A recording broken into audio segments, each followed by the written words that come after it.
Hey, what's up, everybody? This is Jeremy Siskin, and I'm here today with a special guest, Chris McCarthy. Welcome, Chris. Hello. Thank you for having me, Jeremy. So, Chris is a great pianist in New York City, but I invited him on specifically because he's got a great new album a duo album, mostly duo. There's a little bit of cello in there, if I'm not mistaken, with with a singer, Venetia Gould. And I listened to the album. I love the album. I wanted to invite him on to tell you a little bit about it, and I'm curious like what he's getting into musically. So I'm going to ask him to share some stuff with us. So yeah, do you want to tell us a little bit about the album and about your partnership with Venetia? Definitely. I've been playing with Venetia for about 7 years, as long as I've been in New York. And I was a fan of her even before I'd played with her. I loved her singing and started playing her original tunes when we first started playing together and realized she was an amazing composer also. So since then, she's become one of my closest musical allies and partners. And we've played a bunch of different types of gigs all around New York and around the country. Um, this record is mostly standards. There's one original of hers on there, but she wanted to save the originals for an upcoming quartet album that's coming out in October. Um, but this record is songs like from Bernstein and Jerome Kern and all the American Songbook standards that we'll play at any given gig, mixed in with her originals. And Um, can I ask? So I'm very intrigued by your accompanying style. Are there particular pianists who you really look up to as great accompaniments, particularly because there's no bass player in this duo setting? yeah, recently I've been really interested in Ellis Larkins, who does all the duo recordings with Ella Fitzgerald. He has such a complete sounding approach to every tune where it feels like it's the original score. Like you can hear all the pieces of orchestration, uh, like a Nelson Riddle arrangement, worked into this solo piano context. So I find that really inspiring, and I like to, in general, try to copy uh, big band style arrangements in my solo playing, and a lot of that's just is playing along with recordings and picking out bits and pieces. Um, but yeah, and a lot for this record too. Like we were learning some of the tunes from the original sheet music. I was reading "Cool" from the West Side Story score I have, the piano Oh reduction. wow, huh? Um, and yeah, the older I get, the more I into the older repertoire I find myself getting. Hmm. Um, and yeah, the in terms of other pianists, Teddy Wilson is behind Billie Holiday is one of my favorites. Michael Kanan in New York is a more contemporary guy who I've gotten to know a little bit and really look up to his playing. He has an amazing album with Lucia Gazarian, Lonely House, that came out maybe half a year before Venetia's album, and they have a record together, Lucy and Venetia, in her words. Oh So wow, okay. I'll have to check that that's out. definitely worth hearing if you haven't heard it. But yeah, Michael's one of the master accompanists in our music. Yeah, yeah, yeah. We were students with Sophia together, so I got to Oh, hear nice. Michael play a lot. And just such an elegant pianist, incredible. Um, and maybe this is a big question, but I want to ask it because I'm always curious how pianists think about it. I feel like you could think about accompanying as imitating a rhythm section, or you could think about it as being more pianistic and not trying to be a bass player and comp like you would as a pianist. And I find that you're more in the second category. You play in a more orchestral kind of a way. But how do you think about maintaining a sense of the dance and a sense of the time and the groove, even while you're not necessarily playing a bass line and two, or like comping in that way? That always strikes me as a very complicated balance to keep up. Yeah, it's tricky. I find with Venetia in particular, her time feel is so good that I'm listening to her for the time more than I might in other contexts. Um, but she has such a natural swing feel, and everything is so naturally grooving that I just have to follow her, and I find it works. But I never really wanted to do the four recorder notes to a bar walking bass line kind of style for solo or duo, because I think it just, Michael Kanan would say the same thing. It kind of, it's too muddy, and it very, once you start doing it, you kind of have to keep doing it the whole tune, or it sounds unintentional. So I kind of like to keep things more in a two feel or a quasi stride, so I don't get locked into one thing. And I think studying with Fred Hirsch in college was also a big influence in that regard.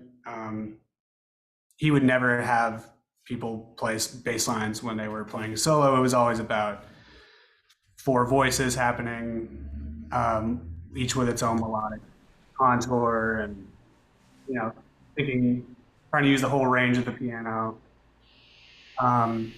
He's another big influence in terms of this more broken style of the company. Right. Yeah, totally. Yeah, it's interesting because I feel like there is a lot of advice on what not to do. It's like, don't play a bass line. But I think you're also, like, it's such a good insight that it depends on the singer. Like, there's definitely singers who you might play with who it's like they need like so much definition on the time. But if you've got a great singer and the time feels all there, then you could just kind of lay back as a pianist and do a little bit more coloring in the edges. And I just think you do it really beautifully. So congrats and thank you. All right, so you brought something in to show me. Yeah, so I had a bit of a pet project during COVID. I was originally inspired by a post by Julian Pollock, a great pianist in LA, where he was playing two bebop heads at the same time. I think it was two rhythm changes. I can't remember. Two Charlie Parker heads. And I've always been interested in hand independence stuff. You know, Brad Meldau was probably the first person I got really into in that regard. But Fred Hirsch is Brad's teacher. There's a long lineage of people trying to do things with both hands. But this Julian post kind of particularly, the light bulb went off, and I have all these transcriptions I've done of various seminal solos, and what if I could play like a chorus in one hand and another chorus in the other? And I had all this unlimited time to practice, and sort of holed up in my apartment and working on it. But you can start. I would start by having just one head, maybe a blues head, shorter, in a treble clef, and then the other one in the bass clef underneath it. Mm-hmm.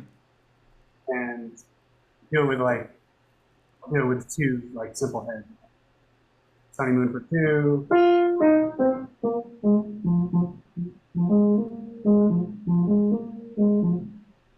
And then maybe Billy's Bounce in the other hand.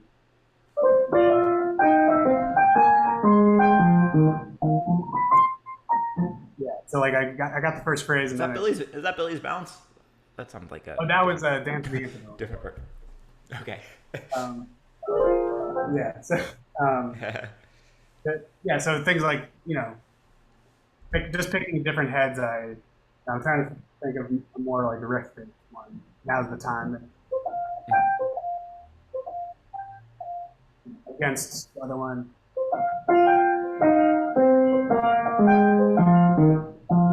Something like that.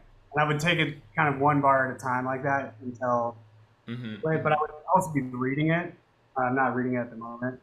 But I would find that was really helpful for reading practice. So it was kind of checking a bunch of boxes at once by practicing. Working on sight reading, I am fine-tuning heads I'm trying to get better at. That's also kind of like practicing a Bach. So, yeah. If you're me and you're not able to play Billy's Bounce while you're playing Sunny Moon for two, how would you get started in an exercise like this for hand independence? Yeah, so I still practice well-tempered clavier all the time. Mm-hmm. Um, and something Fred got me into is, trying to sing one hand Mm-hmm. while you're playing the other.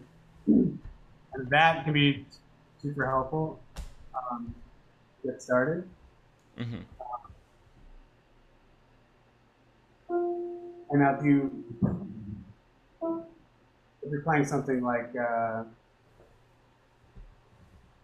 I'll try to do that. I'll try to sing now the time over. One, two,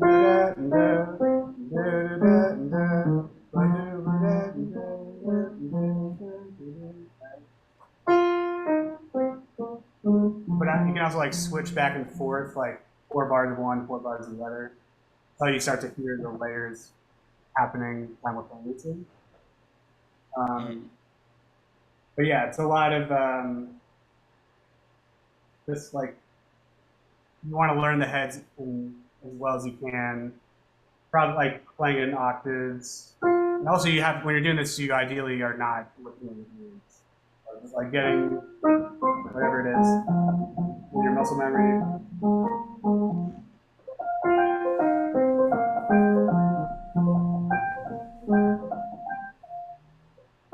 and so on.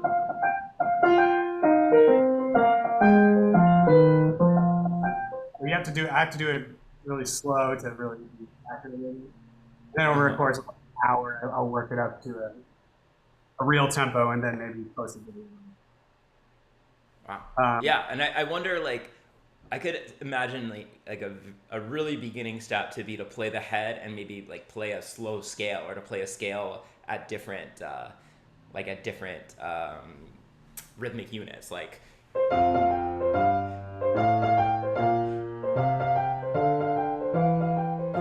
right and then quarter notes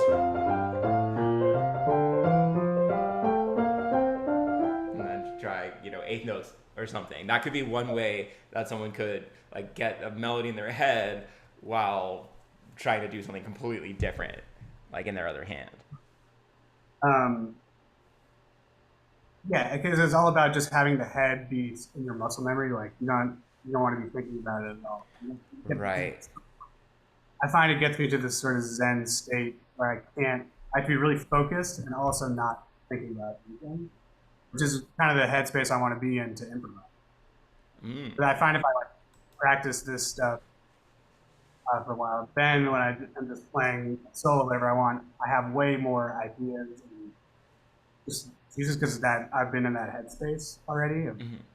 intense focus. But like if I think like, oh, I have to line this up just so in this bar I'm gonna lose. Uh-huh. Uh-huh. So So can you play us a couple of your greatest hits mashups? yeah, so have I haven't practiced these in a while, so bear with me. All right, we'll But be kind. yeah, I have one here that's the Lester Young "Oh Lady Be Good" Oh, I love solo. that solo. Yeah. So Ba-da-da. what I did with Boo-doo-ba-dee-ba-da-dee-da-dee-da. the first chorus in the left hand, second chorus in the right hand. Okay. But maybe I could play it just like hands together, original way, and then show you the Sure. simultaneous. Great. One, two, three.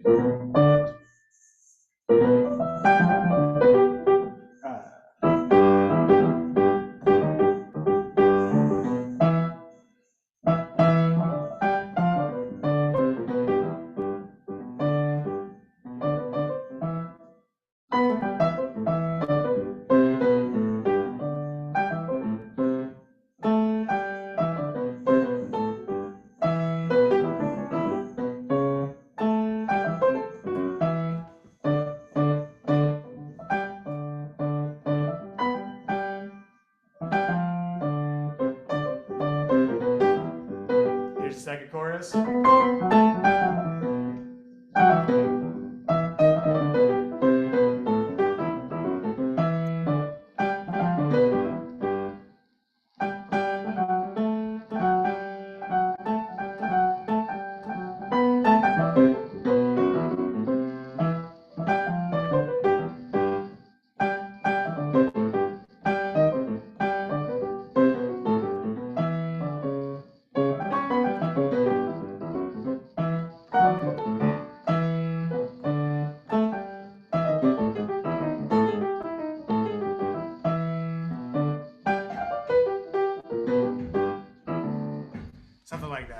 Yeah, I used to make all of my students at Western Michigan learn how to sing that solo from memory. I know that solo so well. It's such a great one. All right, I Yeah, want to hear this mashup. yeah. So now I'm gonna take it really slow. Like I'm. This is basically how I would practice it. Um, for anything. Two, three, four, one.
Woo.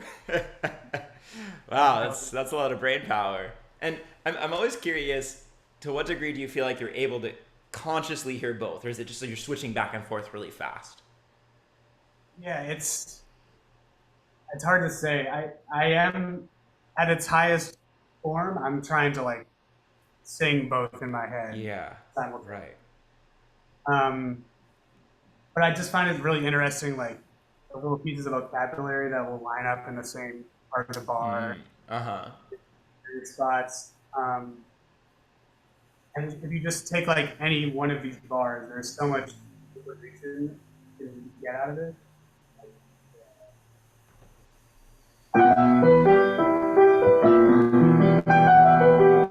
Just looking at like the chords he's outlining, both Yeah. and I try to like make patterns out of that for my own. Mm-hmm. Uh-huh. But then, yeah, I like to jump around when I'm soloing between hands and like maybe pick up an idea with my left hand that I started with my right or vice versa. And this opens up a lot of possibilities. Um, so if I like play 4 bars of the solo and then start to improvise after that, I Mm. find that I start to it's kind of what you do with transcribing anyway. Right? Learn the solo as you try to work it into your vocabulary, like trading fours with yourself. So Mm-hmm. play 4 bars of the solo and then go into something. Oh yeah, you want to show us?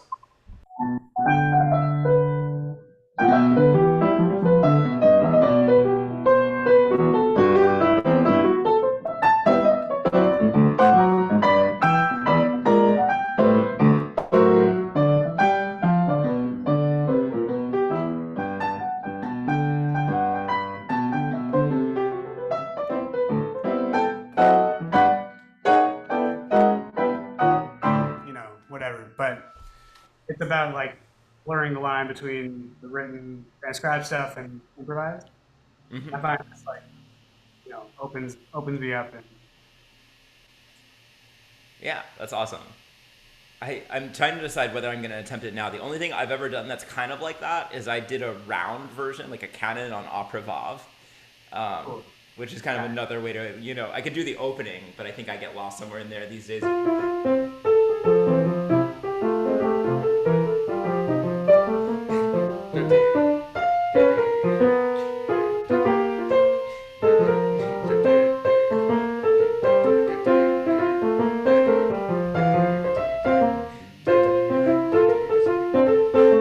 Which like actually kind of works decently well. Yeah, I think I was trying that one like 2 beats off that one. Oh, you did it in a different. like that. Yeah. Yeah, it's not going to happen right now. Yeah, but it does stretch your brain in a similar way that Bach does. Although, I'm sure someone would point out that Bach intentionally wrote these things to match against each other, and we're just like smashing two random things together. But as far as the exercise of training your mind to go in two different places, it kind of accomplishes the same thing. Yeah, I was talking to Matt Mitchell, the great pianist, Mm-hmm. about it Yeah. a little bit, and he's like, yeah, it's a way to make something new out of the old stuff, um, which I thought was really cool. Kind of a mission statement for why I'm doing it at all. Um, it's just like taking a transcription that I've known for years. I probably learned this solo when I was a sophomore in college, 10 years ago almost. But Uh huh. now I have this new challenge with it and new perspective on solo. Yeah, So gets it it's even about deeper. like, yeah, trying to uncover new layers of the source material that we're all using. You know, how can we this Charlie Parker solo on Cherokee that we've all heard a million times, how can I make something new out of that? That was Awesome. Well, thank you for cool. sharing. And so, where can people go to learn more about you or to follow what you're doing? Instagram for big posting and all that. Chris McCarthy music. It's Chris McCarthy. My Bandcamp page, Chris McCarthy music. And yeah, I have a couple records, instrumental originals, piano trio record last year, and a quintet record 2020. You can check out all those. Hopefully, going to be recording another quintet project. Awesome. Um, Great. Well, thank you so much for joining me today, Chris, and for sharing all that. And I'd encourage everybody to check out "Life's a Gig" is the name of the album, right? With Chris and Venetia Gould, and I'll put a link to that in the description. all right. Thanks a lot, Chris. Yeah, thank you. Appreciate it.